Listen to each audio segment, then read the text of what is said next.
உலகம் முழுதும் பறந்து விரிந்திருக்கும் ஏஆர்ஆர் கிளிக்ஸ் நண்பர்களுக்கு இனிய காலை வணக்கம். சீன அதிபர் சொன்ன தத்துவ கதையை இன்று நாம் பார்க்கலாம். சிறு வயதில் நான் மிகுந்த சுயநலக்காரனாக இருந்தேன்.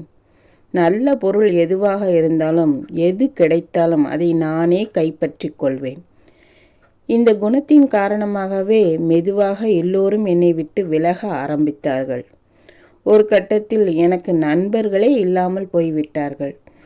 நானோ என் மீது தவறு இருக்கிறது என்றே நினைக்கவில்லை. மற்றவர்களை குறை சொல்லி கொண்டிருந்தேன்.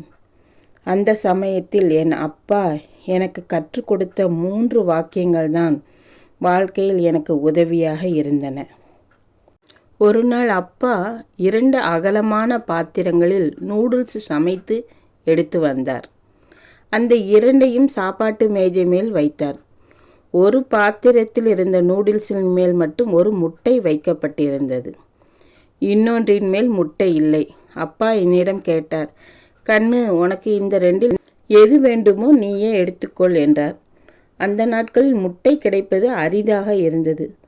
புத்தாண்டின் போதோ பண்டிகைகளின் போதோ தான் எங்களுக்கு சாப்பிட முட்டை கிடைக்கும். எனவே நான் முட்டை வைத்திருந்த நூடுல்ஸ் கிண்ணத்தை எடுத்துக்கொண்டேன். நாங்கள் சாப்பிட ஆரம்பித்தோம்.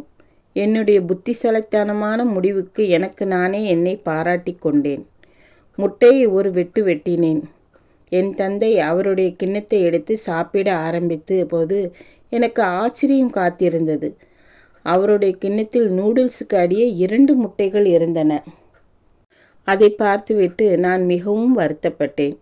அவசரப்பட்டு நான் எடுத்த முடிவுக்காக என்னை நானே திட்டிக் கொண்டேன்.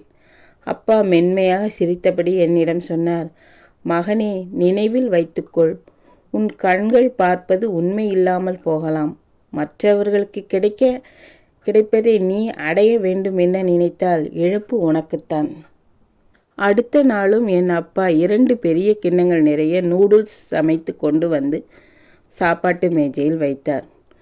முதல் நாளைப் போலவே ஒரு கிண்ணத்தில் இருந்த நூடுல்ஸின் மேல் ஒரு முட்டை வைக்கப்பட்டிருந்தது. இன்னொன்றில் இல்லை. அப்பா என்னிடம் கேட்டார், மகனே, உனக்கு இந்த 2இல் எது வேண்டுமோ நீயே தேர்ந்தெடுத்துக்கொள்.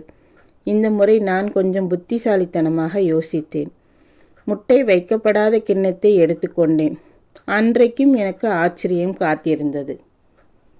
நூடுல்ஸை அள்ளும் குச்சியால் கிண்ணத்துக்குள் அடிவரை எவ்வளவு துழாவி பார்த்தும் ஒரு முட்டை கூட கிடைக்கவில்லை. அன்றைக்கும் அப்பா சிரித்தபடி சொன்னார், மகனே, எப்போதும் அனுபவங்களின் அடிப்படையிலேயே ஒன்றை நம்பக்கூடாது. ஏனென்றால் சில நேரங்களில் வாழ்க்கை உன்னை ஏமாற்றக்கூடும், தந்திரத்தில் விழ வைக்கும். இதை ஒரு பாடமாக எடுத்துக்கொள். இதை எந்த பாட புத்தகத்திலிருந்தும் கற்றுக்கொள்ள முடியாது. 3வது நாள் அப்பா மறுபடியும் 2 பெரிய கிண்ணங்களில் நூடுல்ஸ் சமைத்து எடுத்து வந்தார். 2 கிண்ணங்களையும் மேஜையின் மேல் வைத்தார்.